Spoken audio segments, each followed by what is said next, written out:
अस्सलामुअलैकुम, welcome to the show खबर और तज्जिया। मैं सना नकवी, प्रोग्राम में मेरे साथ मौजूद हैं मुजम्मिल सरवंदी साहब। मुजम्मिल साहब बहुत शुक्रिया। नाज़रीन, सबसे पहले बात तहरीक इंसाफ के हवाले से। तहरीक इंसाफ में इख्तलाफात खुलकर सामने आ चुके हैं। वज़ीर आला KP सुहेल आफरीदी जो कि बार बार इमरान खान से मिलने की कोशिश करते रहे, लेकिन उसके बावजूद इमरान खान साहब से उनकी मुलाकात नहीं होने दी गई अदालत के ऑर्डर्स के बावजूद। और अब सूरत हाल यह है कि 2 दिन का धरना दिया गया सुहेल आफरीदी की तरफ से, क्योंकि इमरान खान साहब की सेहत के हवाले से काफ़ी तशवीश पाई जा रही थी। और पार्टी के अंदर इस टाइम इख्तलाफात खुलकर इस तरह से सामने आए हैं कि शेख वकास की एक वीडियो है, ऑडियो हमारे सामने आ चुकी है। इस पर बात करेंगे। सीनियर एनालिस्ट हैं इसार राना साहब, उन्होंने भी हमें ज्वाइन किया है। इसार राना साहब, आपके वक्त का बहुत शुक्रिया। इसार राना साहब, ये शेख वकास अकरम की जो ऑडियो है, ये तो सुहेल अफरीदी पर चार्जशीट है कि वो अपने KP के 90 MPA नहीं लेकर आए और पंजाब के MPA MNAs को बुरा भला कहा जा रहा है। नहीं, मेरा ख्याल है FIR तो नहीं है। इख्तिलाफ राय और प्लानिंग के फर्क तो हो जाते हैं ना। हो सकता है कि सुहेल अफरीदी के जहन में कुछ और प्लान हो और वो किसी और तरह से करना चाह रहे हो, क्योंकि मैं ये समझता हूँ कि अडयाला में अगर कोई बड़ा शो हो जाता और कोई उसके एंडिंग को बुरी होती तो वो सुहेल अफरीदी के लिए कोई अच्छा शगुन ना होता। रियासत वैसे ही सुहेल अफरीदी के ऊपर निशान लगा के बैठी हुई है और वहां पे कुछ ऐसा हो जाता जिससे मौका मिल जाता कि सुहेल अफरीदी ने कानून हाथ में लिया है और सुहेल अफरीदी जो है वो एहतराम नहीं कर रहा कानून का, तो उस पर ऑलरेडी दायरे लगे हुए, तो उसने जो रजिस्टर कराना था वो करा दिया एहतिजाज। नहीं, फिर अगर ऐसी बात है तो फिर सारी रात MPA MNAs को बुलाया क्यों जाता रहा है? पहुंचे पहुंचे पहुंचे, फिर ना कॉल दी जाती। आप कॉल भी दे रहे हैं, जब वो नहीं आए तो इसार राना साहब सिद्ध भी आपकी, पुट भी आपकी। आ जाते तो आप कहते कमाल हो गया, देखें सब आ गए। नहीं आए तो आपने कहा ये भी हमारी बड़ी हिकमत अमली थी कि वो नहीं आए। क्या बात है इसार राना साहब इस हवाले से अब बनने वाला है? नहीं, पहले तो ये मुझे बताओ हमारी से क्या मुराद है? मैं तो आपको तजिया दे रहा हूँ। तो बड़ी मैंने तो उन्होंने खाते पाई जा रहे हैं कि मैं हमारी, भाई मेरा उनसे क्या ताल्लुक? अच्छा। मैं तो एक तजिया दे रहा हूँ आपको। अच्छा, कि उनका प्लान मेरा मतलब आपका तजिया दोनों तरफ चलता है ना। आ जाते तो आपने कहना था कमाल हो गया, देखें मेरा तजिया देखें। नहीं आए तो आपने तब भी कहा कमाल हो गया, देखें क्या स्ट्रेटजी है। अच्छा, पार्टी का सख्त से सख्त लाया अमल क्या होगा दोनों सूरतों में? नहीं नहीं, मैं तो ये कह रहा हूँ कि काल पंजाब क़यादत दे रही थी, आलिया हमजा दे रही थी, वो सुहेल अफरीदी नहीं दे रहे थे। काल जो चल रही थी वो आलिया की चल रही थी, शफी जान की भी चल रही थी। और दूसरी बात यह है कि जो उन्होंने उस दिन गेन करना था वो कर लिया। उन्होंने इस सिस्टम को एक्सपोज कर दिया कि एक इलेक्टेड CM जो है सारी रात बैठा रहता है अपने आईनी हक के लिए और उसे नहीं दिया जाता। एक इलेक्टेड CM जो है उसके सूबे में बच्चे गिर जाए, माएँ गिर जाएं, उनके ऊपर आप मलम्माकारी कर देते हैं, उन पे मट्टी लगा के लेप देते हैं। तो उसने तो एक्सपोज कर दिया सिस्टम को। लेकिन राना साहब, सिस्टम तो सीरियस नहीं ले रही। सुहेल अफरीदी हो जाए, तहरीक इंसाफ हो जाए, या पार्टी का सख्त से सख्त लाया अमल क्या होगा? अच्छा, अब ये कि सुहेल अफरीदी साहब जो हैं उन्होंने अगले दिन कोर कमेटी में लॉन्ग मार्च करने की तजवीज़ दी और सलमान अकरम राजा और बैरिस्टर जो गौहर हैं उन्होंने उसे मुस्तरद कर दिया। आपके ख्याल में लॉन्ग मार्च सुहेल अफरीदी की तजवीज़ ठीक थी कि अब लॉन्ग मार्च का वक्त आ गया है? देखिए, मैंने ना मुजम्मिल साहब, मुझे ऐसा लगता है कि सुहेल अफरीदी के गिर्द ताकतवरों के अलावा एक उनकी अपनी लीडरशिप का ऐसा घेरा है जो उसे कभी भी कामयाब नहीं होने देंगे और उसे दूसरा गंडापुर बना देंगे। तो मुझे ऐसा लगता है कि सुहेल अफरीदी के जज्बात अपनी जगह, लेकिन जो बाहर के लोग हैं उनके टारगेट्स अपनी जगह पे हैं और यही टारगेट की वजह से अब सुहेल अफरीदी को कंट्रोवर्शियल बनाने की कोशिश हो रही है और कभी किसी की वीडियो लीक हो रही है, कभी किसी की हो रही है। मकसद ये कि सुहेल अफरीदी जिस पिच पे ले गया है मामलात को, किसी तरह सुहेल अफरीदी को कंट्रोवर्शियल बना के थोड़ा सा पीछे लाया जाए और वो कोशिश जारी है बस। लेकिन मेरा ख्याल है कि अल्टीमेटली PTI को ये बात समझ आ जाएगी कि उनके हाथ में जो कार्ड हैं वो सारे ही वो कार्ड हैं जो ताश का हिस्सा नहीं है, जो बाहर होते। ये अनटिल अनलेस जब तक फैसला साजों के साथ मामला सीधे नहीं करेंगे, इनका मसला हल नहीं होगा। पर आपको क्या लगता है जो महमूद खान अचकजई साहब से वीडियो पैगाम दिलाया गया कि जी सेहत का कोई इशू नहीं है, सब ठीक है, रियासत की जिम्मेदारी है, भाई अगर महमूद खान अचकजई का मौक़िफ़ मान लें तो फिर आपने 2 दिन धरना क्यों दिया? अच्छा, उसमें तो अलीमा खान भी अचकजई साहब के साथ ही खड़ी हैं। उन्होंने भी कोई तशवीश का इजहार नहीं किया सच इस तरह। और जहां तक बात है कि धरना देने की बात, तो वो तो हुकूमती वुज़रा की नाअहली की वजह से इशू बना। ये इतने नाअहल लोग हैं कि 8 वजीरों ने सुबह से लेकर शाम तक झूठ बोलते रहे कि इमरान खान पिम्स नहीं गए। यहाँ तक कि वजीर सेहत साहब जो हैं, मुझे तो उन पे हैरत हो रही है, उन्हें तो अब तक इस्तीफा दे देना चाहिए कि वजीर सेहत को यही नहीं पता कि उसके नीचे हॉस्पिटल के अंदर एक आदमी गया और उसका ट्रीटमेंट हुआ है। इसी तरह वजीर दाखिला, उसे यही नहीं पता कि उसके जेर तमाम जो जेलें काम कर रही हैं, उनमें एक हाई प्रोफाइल की जो कैदी है वो रात को उसे ले जाया गया और उसका ऑपरेट हुआ वहां पे। तो मेरा ख्याल है कि नाअहली पे तो इनकी वुज़रा की बात होनी चाहिए। आप कह रहे हैं और एक ये पेज पे एक्सपोज नहीं हो है, गए सुबह से लेके शाम तक झूठ नहीं बोलते राणा हैं। साहब आप ये कह रहे हैं कि एक पेज जी पे नहीं है हुकूमत, और वो लोग सिस्टम एस्टेब्लिशमेंट उनकी तरफ अगर इशारा कर रहे हैं, क्योंकि गवर्नमेंट को सच में नहीं पता था कि इमरान खान साहब कहाँ हैं।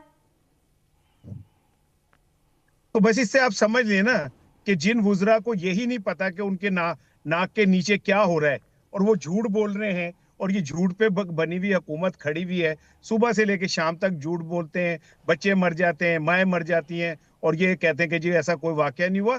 उसे डिप्टी स्पीकर को ये बताया जा रहा है कि जनाब लाशें मिल गई, फिर भी वो कह रहे हैं ये फेक न्यूज है। तो इनकी लाइल्मी, नाअहली और कोताहियों के ऊपर तो बात होती नहीं है। इस पे होती है कि जी वो बेचारे सर्दी के अंदर सारी रात बैठे रहे। इस पे बात होनी चाहिए कि कलेक्टेड सीएम के साथ ऐसा क्यों हो रहा है। पर इस पर भी तो बात होनी चाहिए कि वो इलेक्टेड सीएम जब बैठता है तो 150 बंदा नहीं उसके साथ होता। एक कहाँ हमें ये बताया जाता है कि मकबूलियत की मिराज पर हैं, और कहा बंदा 150 नहीं होता। मेरा ख्याल है आपने उनका सवात का और चकदरा का जलसा नहीं देखा। फिर नहीं, मैंने तो अगर वो अडियाला देखा के होता तो बाहर के आपकी बात इमेजेस क्या देखे हैं कहती। जो 150 के थे। ठीक है ना, मैंने तो मैं कह अडियाला रहा के हूँ ना बाहर के जहाँ इमेजेस पे, देखे हैं जो 150 के थे। सुन लेना, कराची सुन जलसे की लेना बात भूल गए आप। सन मेरी सुन ले।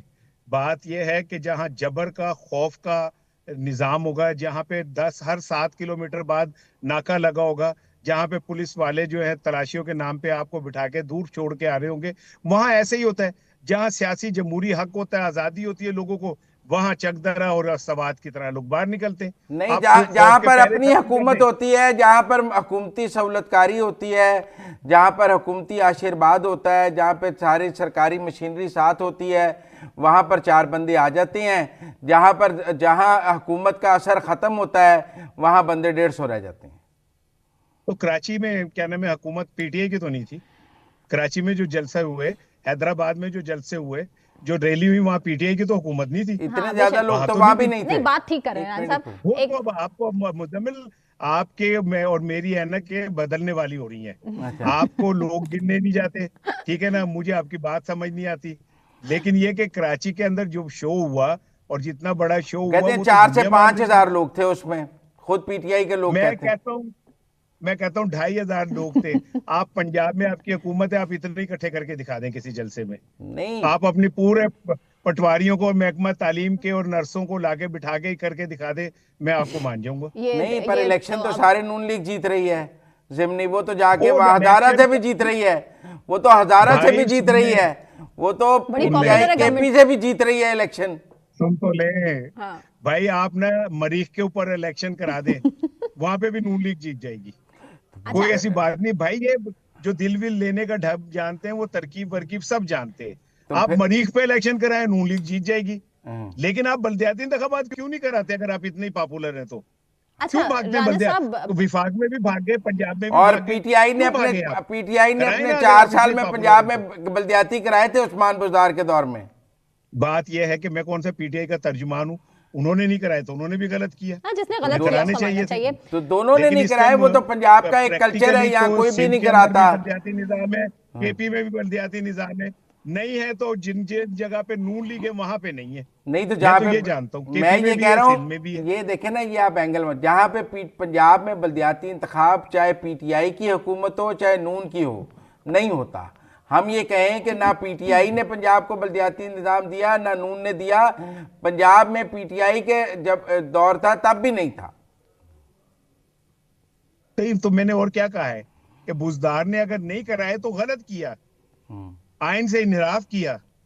इन आइन कहता है कि आपकी जिले हुकूमतें होनी चाहिए। बस ये और बावर जो कराना उसको चाह रहे हैं वो मुजम्मिल साहब करता 2 है। दफा।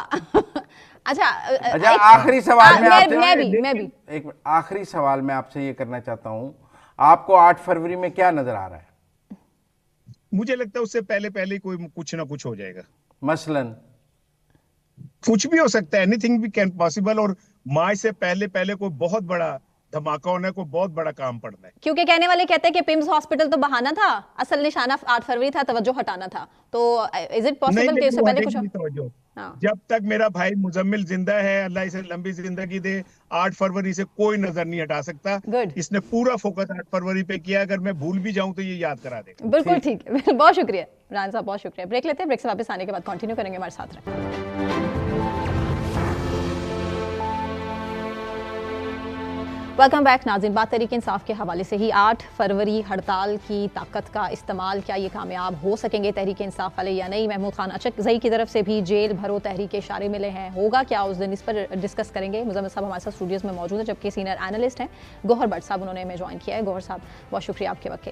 गौहर साहब, आपको क्या लगता है तहरीक इंसाफ वाले उस तरह से एहतजाज में कामयाब हो सकेंगे? क्योंकि पिछले गुज़श्ता कुछ अरसे से तो हम देख रहे हैं कि एहतजाज और एहतजाज के बाद ज़ीरो परफॉर्मेंस।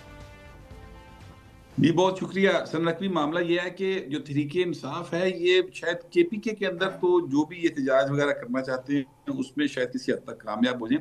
पंजाब में ये मुझे बिल्कुल कामयाब होते दिखाई नहीं देते। और सिंध के अंदर भी ये डिपेंड करता है कि सिंध गवर्नमेंट का जो रवैया है जो इनके हवाले से, अगर उन्होंने कोई सबक सीख लिया है पहले इनसे, जैसा कि उन्होंने बड़ी इनको ढील दी, बड़ी छूट दी, और जिस तरीके से फिर इन्होंने उनको उसका जो अजर दिया, ठीक है, तो उस पर अगर उन्होंने कोई सबक सीख लिया है तहरीक इंसाफ से। नहीं, पर अगर सिर्फ गवर्नमेंट ने केपी बंद हो जाता है तो उसका नेशनल इम्पैक्ट होगा या नहीं? नहीं, अगर सिर्फ केपी बंद हो जाता है तो फिर उसका कोई इम्पैक्ट नहीं होगा। नेशनल को तो छोड़ें, फिर कोई भी इम्पैक्ट नहीं होगा। उसकी वजह यह है मुजम्मल साहब कि पाकिस्तान तहरीक इंसाफ जो है वो अगर तो केपी तक महदूद रहना चाहती है तो वहां पर भी उनके वो पश्तून एरियाज में सिर्फ उनका इम्पैक्ट रह गया है। अभी आप देखिए इलेक्शन हुआ था जो जिमनी इलेक्शन, उस इलेक्शन में ये बुरी तरीके से हार गए। तो लिहाजा अब वो पख्तून के अंदर भी जो एरियाज में जो इम्पैक्ट उनका बाकी है वो भी आहिस्ता आहिस्ता खत्म हो जाएगा। वजह यह है कि मैं पंजाबी की एक मिसाल देता हूँ आपको, टिड्डे लोग गोडे के नहीं होंगे। ये वहां के लोग जो हैं वो रोटी के लिए परेशान हैं, वहां पर अमनो मान की सूरत हाल कोई नहीं। वो इलाज 8 फरवरी को लाहौर में तो बसंत है, पंजाब तो फिर बसंत मना रहा होगा। जी 8 फरवरी को सिर्फ लाहौर में बसंत नहीं है सर, बसंत पहले सवाए लाहौर के बाकी पूरे पंजाब में होती थी। तो अब 8 फरवरी को मैं ये समझता हूँ पूरे पंजाब में हो रही होगी, गुजरांवाला भी होगी, सियालकोट भी होगी, गुजरात भी होगी, लेकिन फोकस बाहर लाहौर होगा। अच्छा, आपको क्या लगता है ये जो 2 दिन का धरना हुआ सोहेल अफरीदी साहब का, पहले अडियाले के बाहर और फिर सुप्रीम कोर्ट के बाहर, इससे तहरीक इंसाफ को फायदा हुआ, नुकसान? देखिए, इस तरह के धरने से तो बेहतर था ना ही करते। यानी ये तो इन्होंने अपना वो एक जो हवा बना हुआ था कि सोहेल अफरीदी वाह जी वाह, बड़ी बड़ी पब्लिक जनाब, बड़ा पोस्टर बॉय, वो तो सारा खत्म हो गया। यानी अडियाला के बाहर कुल मिला के कोई 110 लोग थे इनके, और जो मीडिया वाले थे, यूट्यूबर से, उनको मिला लिया जाए तो 210 हो जाते। 100 तो मीडिया के लोग सर ना, मीडिया के और यूट्यूबर जो थे वो 100 तो वो वहां पर थे, 110 इनके, 210 का टोटल इनका वो धरना था। फिर रात को अचानक इनको कोई व्हाट्सएप कॉल आई है और उसके बाद उन्होंने धरना खत्म किया और चले गए। फिर अगले रोज जो है वो इन्होंने जो सुप्रीम कोर्ट में धरना दिया, उसमें भी आप कह सकते हैं वो तो चलो चिट्टा दिन चढ़े आसी ना, उससे सारी दुनिया देख रही थी कि कितने लोग हैं, तो भी आप देख ले कितने के लोग थे। तो ये एक्चुअली सारी की सारी जो इनकी स्ट्रेटेजी है वो हर लिहाज से नाकाम होती चली जा रही है।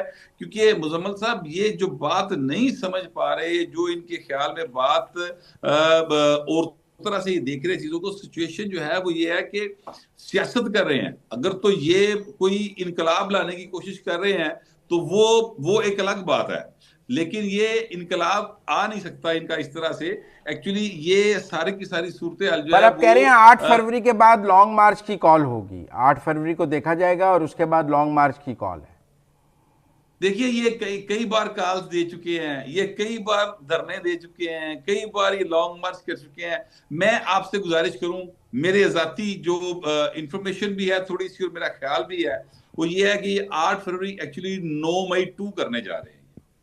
इनका ये ख्याल है कि इस तरीके से ये एक ऐसी सूरत पैदा करेंगे। और मुजम्मल साहब प्लीज इस बात को जिम्मे रखिएगा, जो बलूचिस्तान में जिस तरह से बीएलए हमले कर रहा है, और जो इनके यूट्यूबर्स और इनके जो कीबोर्ड वॉरियर्स जिन्हें इमरान खान कहा करते थे, वो जो गोदी मीडिया इंडिया का, उनको जिस तरह से यहाँ पर उनकी चीजों को यहाँ पे प्रमोट किया जा रहा है एक्स के ऊपर और फेसबुक के ऊपर, मुझे ये दोनों मुद्दे और यूथिये मिले हुए लगते हैं पाकिस्तान के खिलाफ। ये मैं बहुत बड़ी बात कर रहे हैं गौर साहब, के साथ ये बात कह रहा हूँ, बहुत बड़ी बात कर रहे हैं आप, ये बहुत नहीं, ये कोई छोटी बात नहीं है। अब लेकिन बलूचिस्तान की सूरत हाल यकीनन कशीदा है, मैं उस बात से आपकी जरूर एग्री करता हूँ, लेकिन आपको लगता है 8 फरवरी को बलूचिस्तान में मुकम्मल हड़ताल हो जाएगी?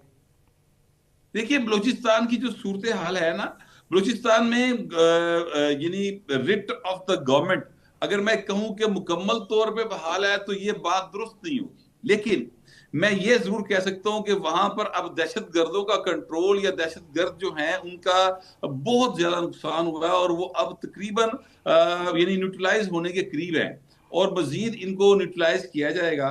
लेकिन बलूचिस्तान, मुजम्मल साहब, आप जानते हैं बहुत बड़ा एक मतलब एरिया है, और उसमें जो कोयटा या जो बड़े शहर है वहां पर तो मुकम्मल तौर पे पाकिस्तान की रिट मौजूद है, लेकिन कुछ एरियाज ऐसे जरूर मौजूद होंगे जहां पर अभी इनकी जो कमी गाहें हैं दहशतगर्दों की वो हैं, और उनको यकीनी तौर पर खत्म किया जाएगा। लेकिन मैं आपसे गुजारिश करूं कि प्लीज ये जरा नोट कीजिए, जब जाफर एक्सप्रेस का जब भी वाकया हुआ, यहाँ पर जो ये थे अपना तहरीके इंसाफ के जो कीबोर्ड वॉरियर्स जो पाकिस्तान से भागे हुए हैं या पाकिस्तान के अंदर बैठे हैं, उन्होंने सर उस नैरेटिव को प्रमोट किया जो इंडिया का नैरेटिव था, जो बीएलए का नैरेटिव था।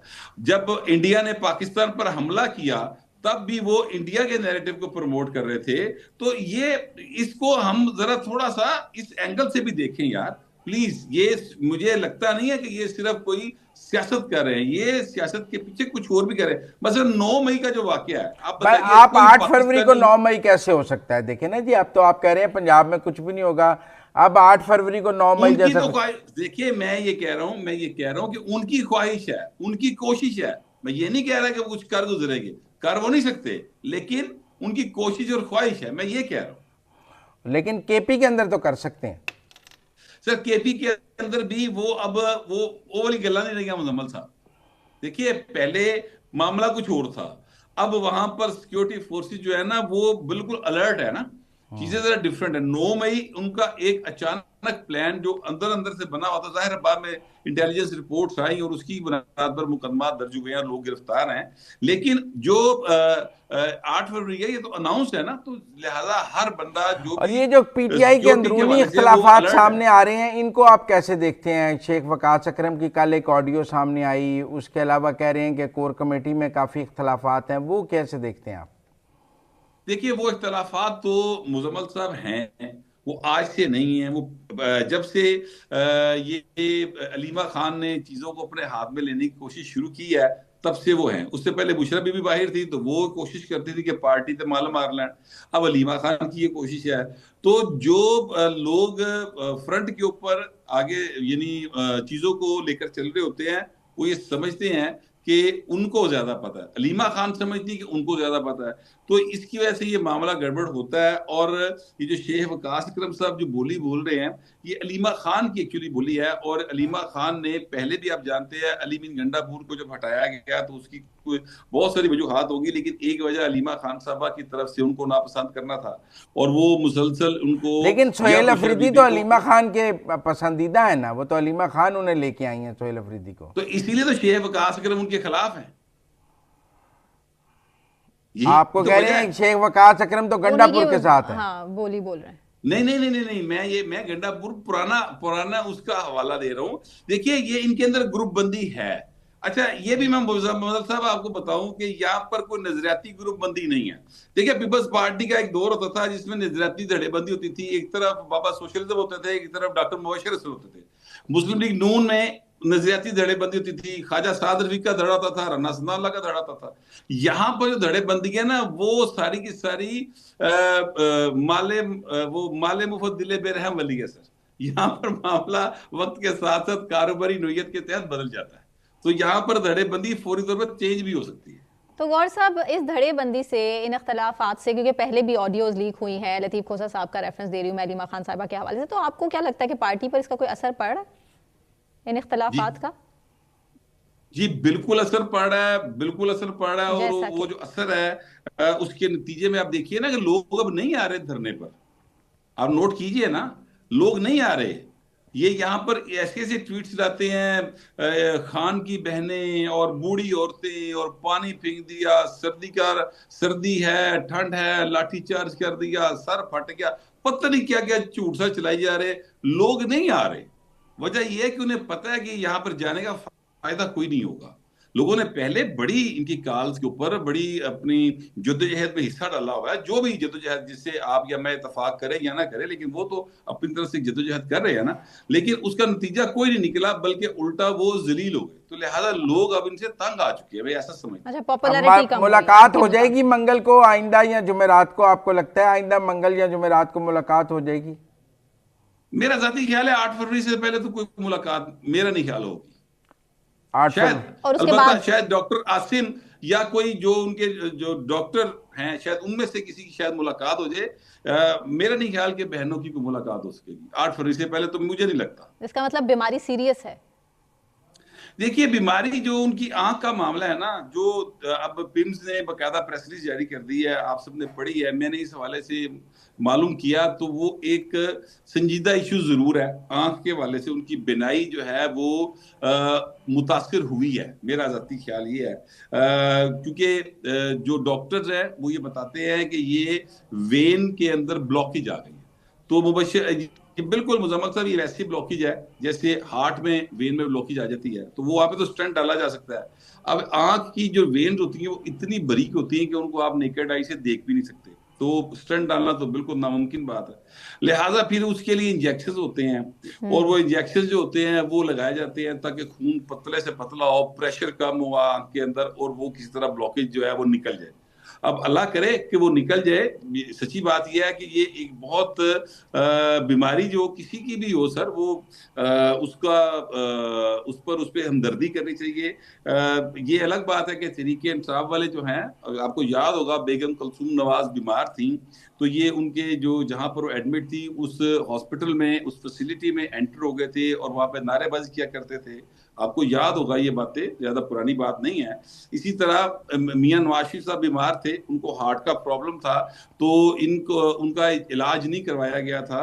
फिर जब बहुत ज्यादा प्रेशर पड़ा और ऑर्डर आया कोर्ट का, तो उसके बाद उनको पीआईसी लेकर गए थे और पता चला था कि उनको 2 बार हार्ट का प्रॉब्लम इस दौरान हो चुका है। तो ये तो अभी इमरान खान साहब को शिफ्ट किया जा सकता है, इसके चांसेस हैं?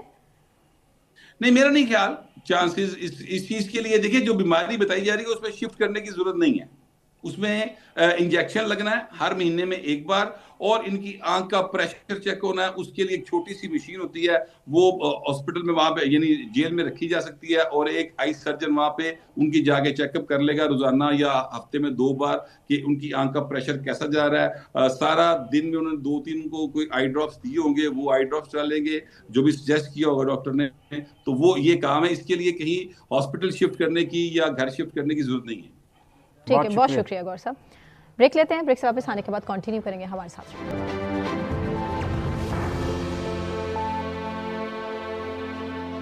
वेलकम बैक नाज़रीन, बात करेंगे क्रिप्टो करेंसी के हवाले से और मुल्की ज़र मुबादला के ज़खायर के हवाले से। इसमें बड़ा इजाफा भी रिकॉर्ड किया गया है। क्या पाकिस्तान क्रिप्टो, AI और IT के शोबे में आगे बढ़ रहा है? इसी पर बात करेंगे। हमारे साथ डॉक्टर अली सलमान साहब मौजूद हैं, मुजम्मिल साहब हमारे साथ स्टूडियोज़ में मौजूद हैं। अली सलमान साहब, बहुत शुक्रिया आपके वक्त के लिए। मुजम्मिल साहब, ओवर टू यू। अस्सलाम वालेकुम अली सलमान साहब। अली सलमान साहब, ये जो हमने क्रिप्टो में आगे बढ़े हैं, क्या फ्यूचर नज़र आ रहा है पाकिस्तान के क्रिप्टो का आपको? मुजम्मिल साहब, पाकिस्तान में जैसे हमारे इल्म में है कि अब 4 करोड़ से ज़्यादा सार्फिन क्रिप्टो करेंसी के मौजूद हैं, और इससे पहले कि पाकिस्तान में ये रेगुलेटेड करेंसी नहीं थी, और अब भी इसके रूल्स एंड रेगुलेशंस बन गए हैं, जिसकी वजह से क्रिप्टो की काउंसिल बन गई है, क्रिप्टो के मुतालिक अब नए कवानीन बन गए हैं। तो ट्रेडिंग के हवाले से और मार्केट में पार्टिसिपेशन के हवाले से अच्छा फ्यूचर है, ख़ास तौर पर चूँकि पाकिस्तान में बहुत फ्रीलांसर्स भी मौजूद हैं।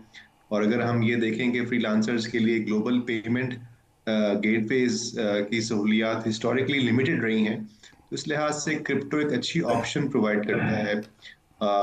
लेकिन ऑब्वियसली क्रिप्टो बजाते खुद एक करेंसी है, जिस तरह कोई भी और करेंसी है, इसका एक मीडियम है, इसका एक बेनिफिट्स हैं, मगर इसकी अंदर एक चूंकि अभी कोई सेंट्रल बैंक से बैंकिंग नहीं होती है इसकी, तो इसकी स्टेबिलिटी के बारे में भी सवाल उठाए जा रहे हैं। तो हम अपना इकोनॉमिक ग्रोथ के हवाले से देखें तो उसमें हमें फंडामेंटल्स के ऊपर ज़्यादा आई थिंक बात करनी चाहिए। जहां तक क्रिप्टो करेंसी का ताल्लुक है, वो एक ऑप्शन के तौर पर हमें ओपन रखना चाहिए। साथ ही हमें ये भी देखने को मिल रहा है कि अनफॉर्चुनेटली पाकिस्तान में ऐसे एलिमेंट्स बहुत हैं जो इस प्लेटफॉर्म को मिसयूज भी कर रहे हैं। फ्रॉडलेंट ट्रांजैक्शंस की खबरें आ रही हैं। तो ये भी आई थिंक अवाम नास को भी बहुत सोच समझ के ऐसे भी किसी भी जो अपॉर्चुनिटी है उसको एक्सप्लोर इन्वेस्ट करना चाहिए, ताकि वो इन्वेस्टमेंट फ्रॉड से भी बचे। तो ये दोनों पहलू हमें देखने पड़ेंगे। अच्छा, because अब जरा challenges आ are there. जाते हैं, हमने देखा इंडिया ने पहले एक फ्री ट्रेड एग्रीमेंट इंग्लैंड के साथ किया, यूरोपियन अब उसने एक फ्री ट्रेड एग्रीमेंट ईयू के साथ किया, जिसका पाकिस्तान के टेक्सटाइल सेक्टर पर बहुत इम्पैक्ट आया। और हमने देखा प्राइम मिनिस्टर ने कल 4 रुपये बिजली सस्ती की और कुछ 3% टैक्सेस कम किए। आपको लगता है इज दिस एनफ, हम कंपेटिटिव हो जाएंगे या हम कंपेटिटिव अभी भी नहीं है?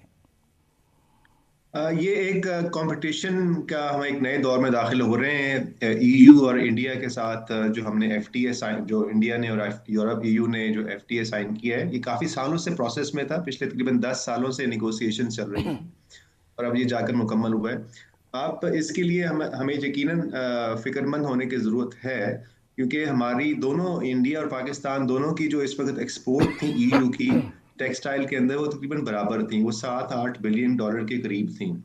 अब ये हुआ ये है कि इंडिया को जो तमाम ड्यूटीज तो जीरो हो गई हैं, और पाकिस्तान के लिए जो है 66% तक मार्केट अवेलेबल है जिसमें जीरो ड्यूटी है। बाकी पाकिस्तान के एक्सपोर्ट्स पर ड्यूटी आयद है पहले से। तो ये एक बड़ा गैप है। लेकिन जो इंडस्ट्री के जरा ये कह रहे हैं कि वैल्यू एडेड सेगमेंट में पाकिस्तान की कदम मजबूत है, पाकिस्तान के पास मार्केट की एक्सेस मौजूद है। तो मैं समझता हूँ कि फौरी तौर पर तो नहीं, लेकिन आगे चलकर हमें कंपेटिटिवनेस को ज़्यादा देखना पड़ेगा। और जो हुकूमत ने अनाउंसमेंट्स की हैं, ये एक हद तक उसको ज़रूर कंपनसेट करेगी, लेकिन अभी एनर्जी प्राइसेस में ज़्यादा गैप है, टैक्सेशन के अंदर ज़्यादा गैप है, फिर हमारी प्रोडक्टिविटी, सबसे इम्पोर्टेंट ये मुजम्मिल साहब के प्रोडक्टिविटी में गैप्स हमारे मौजूद हैं। ये लॉन्ग टर्म गैप्स हैं जो इस तरह के शॉर्ट टर्म मेजर से पूरे नहीं होंगे। नहीं तो जो जिस तरह के फ्री ट्रेड, हमारे पास भी तो यूरोपियन यूनियन का जीएसपी प्लस था, जीएसपी प्लस और जो इंडिया ने फ्री ट्रेड एग्रीमेंट किया है, दोनों में क्या फ़र्क है? देखिए, हमारे पास पिछले 10 सालों से जीएसपी प्लस की फैसिलिटी हासिल है, और इस फैसिलिटी के तहत हमारी कोई तकरीबन 66% ऑफ एक्सपोर्ट जो ईयू जा रही हैं उस पे जीरो ड्यूटी है। जब आप किसी मुल्क से एफटीए कर लेते हैं तो वो 100% जीरो ड्यूटी हो जाती है, और वो दो तरफा प्रोसेस है। यानी अगर हमारा यूरोप से एफटीए हो तो हम बिल्कुल ड्यूटी फ्री एक्सपोर्ट करेंगे, और यूरोप की भी प्रोडक्ट्स पाकिस्तान में आएंगी, दो तरफा है। तो ये बहुत बड़ा फर्क है। एफटीए एक टोटली डिफरेंट बॉल गेम है, और ये सिर्फ टेक्सटाइल तक फोकस नहीं है ऑब्वियसली, ये उसमें तमाम प्रोडक्ट्स और तमाम आपकी जो इंडस्ट्री है वो शामिल हो जाती है। तो एक बड़ा मेजर गेम चेंजर है हमारे रीजन के अंदर, और यकीनन इससे इंडिया की मईशत को और ग्लोबल, क्योंकि अब ये इंडिया और ईयू का जो हुआ है तो ये दुनिया का सबसे बड़ा फ्री ट्रेड जोन बन गया है। 2 बिलियन आबादी के हिसाब से अगर देखें तो इंडिया एक लोअर मिडिल या मिडिल इनकम है, और यूरोप जाहिर हाई इनकम कंट्री में उसमें रीजन में आता है। लेकिन in terms of the growth, in terms of population, ये दुनिया का सबसे बड़ा एफटीए रीजन बन गया है। अच्छा, नहीं, जो इंडिया पर टैरिफ्स हैं यूएस से, क्या इंडियन इकॉनमी ईयू के इस फ्री ट्रेड एग्रीमेंट से उसको कॉम्पनसेट कर लेगी अपना गैप, या नहीं कर सकेगी? जी, उसमें ये बड़ा अहम चीज है। इसमें देखना ही पड़ेगा कि कौन से प्रोडक्ट्स, क्योंकि ये ऑलरेडी जब यूएस ने इंडिया के ऊपर एडिशनल टैरिफ्स लगाए, ऑलरेडी ट्रेड डाइवर्जन की तरफ बात जा रही थी। यानी कि जो अमेरिका, जो यूएस, इंडिया की जो एक्सपोर्ट थी वो यूएस के बजाय वो EU की तरफ और दूसरी मार्केट्स में शिफ्ट होना शुरू हो गई थी। अब ये जो गैप आ रहा था टैरिफ्स की वजह से, हाई टैरिफ्स की वजह से, वो इंडिया के लिए एक नई अपॉर्चुनिटी होगी और वो मेरा ख्याल है कि उसकी कंपनसेशन हो सकेगी। लेकिन ये फॉरेन नहीं होता, ज़ाहिर है मार्केट्स की कॉन्ट्रैक्ट्स बने होते हैं, वैल्यू चेन एस्टैब्लिश होती हैं, so it will take some time. और क्या पाकिस्तान को जो टैरिफ का एडवांटेज इस वक्त यूएस में हासिल है, हम उसको अपने EU लॉस से कॉम्पनसेट कर लेंगे? पाकिस्तान के लिए दोनों मार्केट्स बहुत अहम है, यूरोप की मार्केट भी और US की मार्केट भी। पाकिस्तान का जो नेट एडवांटेज है वो इंडिया के मुकाबले में ज़्यादा था अगर हम US की मार्केट को देखें। लेकिन ये कि पाकिस्तान की जो प्रॉब्लम ये है कि हमारा जो लोकल प्रोडक्शन बेस है, हमारी चूंकि फैक्ट्रीज अनफॉर्चुनेटली बंद हो रही हैं, टेक्सटाइल की बहुत सारी फैक्ट्रीज इस वक्त बंद हो चुकी हैं प्रोडक्शन कॉस्ट की ज़्यादा होने की वजह से। अगरचे हमारी मार्केट एक्सेस हमें बेहतर मिली है, लेकिन हमारी सप्लाई साइड में कंस्ट्रेंट्स इस वक्त मौजूद हैं। तो मुझे नहीं लगता है कि हम फौरी तौर पर इसका फ़ायदा, इस गैप का फ़ायदा उठा सकेंगे, क्योंकि हमारी प्रोडक्शन साइड, हमारी एनर्जी साइड, हमारी लेबर साइड इस वक्त कंस्ट्रेंट्स का शिकार है। कुछ लोग कह रहे हैं हमारा टेक्सटाइल शिफ्ट हो रहा है, इजिप्ट शिफ्ट हो रहा है, और कह रहे हैं इजिप्ट जा रही है हमारी टेक्सटाइल बहुत ज़्यादा। देखिए, उसके अंदर ये हुआ है कि कुछ बड़ी फर्म्स ने डाइवर्सिफाई किया है, लेकिन मेरा ख्याल है ये तासुर दुरुस्त नहीं है। पाकिस्तान का एक मेजर लीडिंग एक्सपोर्टिंग फर्म है जिसने अभी हाल ही में उसके बाद को भी 1-1.5 साल हो गया है, एक एडिशनल यूनिट इस्टेब्लिश किया है इजिप्ट में। मगर उन्होंने अपनी जो पाकिस्तान के अंदर फैसिलिटी है उसको बंद नहीं किया है, पाकिस्तान के अंदर से भी वो एक्सपोर्ट कर रहे हैं। और चूंकि हमारे कॉटन का बड़ा एक मसला पैदा हो चुका है, तो उसकी वजह से अगर वो कॉटन बेस्ड प्रोडक्ट्स हैं तो इजिप्शियन कॉटन और इजिप्ट के जो सोर्सेज हैं उससे फ़ायदा उठाते हुए पाकिस्तान के कुछ लार्ज स्केल इंडस्ट्रियल यूनिट्स ने अपने आप को एक्सपैंड किया है। तो मैं इसको एक पॉजिटिव समझता हूँ, स्टेप है।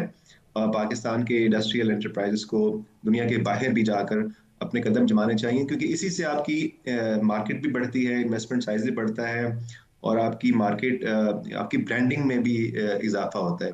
तो इसमें हमें ज़्यादा परेशान होने की ज़रूरत नहीं है। लेकिन ये कि अगर मार्केट्स में कोई मेजर शिफ्ट हो, अगर हम ये देखेंगे पाकिस्तान के अंदर फर्म्स, फैक्ट्रीज जो बंद हो रही हैं, स्पेशली जो मीडियम स्केल की फर्म्स हैं, अगर वो शिफ्ट करती हैं तो उसमें प्रॉब्लम यकीनन हमारे लिए होगा। आखिर में आपसे, पाकिस्तान की इकॉनमी की जो इस वक्त ग्रोथ है, कुछ लोग कह रहे हैं 4% तक इस साल हो जाएगी, रिजर्व्स भी कोई 21 बिलियन से ऊपर जा रहे हैं, आप इसको कैसे देखते हैं? इज इट सस्टेनेबल या अभी आप समझते हैं देयर आर गैप्स मौजूद हैं? देखें, जो पाकिस्तान का जो ग्रोथ जो हमारी है वो इस वक्त जो हुकूमत ने नंबर्स दिए हैं वो रिवाइज नंबर्स तो 3.71 के नंबर्स दिए हैं अभी तक जो नंबर्स आए हैं। आगे का में जो फ्यूचर के आउटलुक के बारे में अभी काफ़ी ज़्यादा डाइवर्जेंस मौजूद है। IMF, ADB, world bank, state bank के नंबर्स डिफरेंट हैं, लेकिन ऑन एवरेज हम 3.5% एक्सपेक्ट कर सकते हैं। 3.5% एक लिहाज से बेहतर है, क्योंकि हमारी जो पिछली एवरेज ग्रोथ रही है पिछले 7-8 सालों में, एवरेज एनुअल ग्रोथ वो हार्डली 2.5% रही है अगर आप उसको एवरेज कर लें। उसके मुकाबले में ये थोड़ा सा बेहतर ज़रूर है, मगर उसके अंदर एक हमें जो एडवांटेज लग रहा है इस वक्त वो ये है कि पाकिस्तान का इंपोर्ट कवरेज, हमारी जो फॉरेक्स रिजर्व्स हैं जिससे आपने बताया, वो तकरीबन इस वक्त 3 महीने के बराबर हैं। तो ये एक थ्रेशोल्ड होता है कि स्टेबिलिटी के लिए कि आप कितने महीनों का इंपोर्ट कवर कर सकते हैं। उस लिहाज से एक अच्छी चीज़ है और हमें थोड़ी सी स्टेबिलिटी की उम्मीद नजर आती है। आइंदा आने वाले 1 साल के अंदर आई थिंक हमारे लिए बहुत ज़रूरी है कि हम नए एवेन्यूज़ में, जैसे हमने माइंस एंड मिनरल्स की बात काफ़ी अच्छे से सुन रहे हैं, IT सेक्टर की बात कर रहे हैं, इस तरह के सेक्टर्स के अंदर इन्वेस्टमेंट आनी चाहिए, चाहे वो डोमेस्टिक हो या FDI हो। तो उसकी मदद से हम इकोनॉमिक ग्रोथ को ज़्यादा बेहतर होते हुए देखेंगे। बहुत शुक्रिया सलमान साहब। मुज़म्मिल साहब, आपका भी बहुत शुक्रिया। इसी के साथ नाज़रीन, मुझे सना नकवी को इजाज़त दीजिए। अपना ख्याल रखें। अल्लाह हाफ़िज़।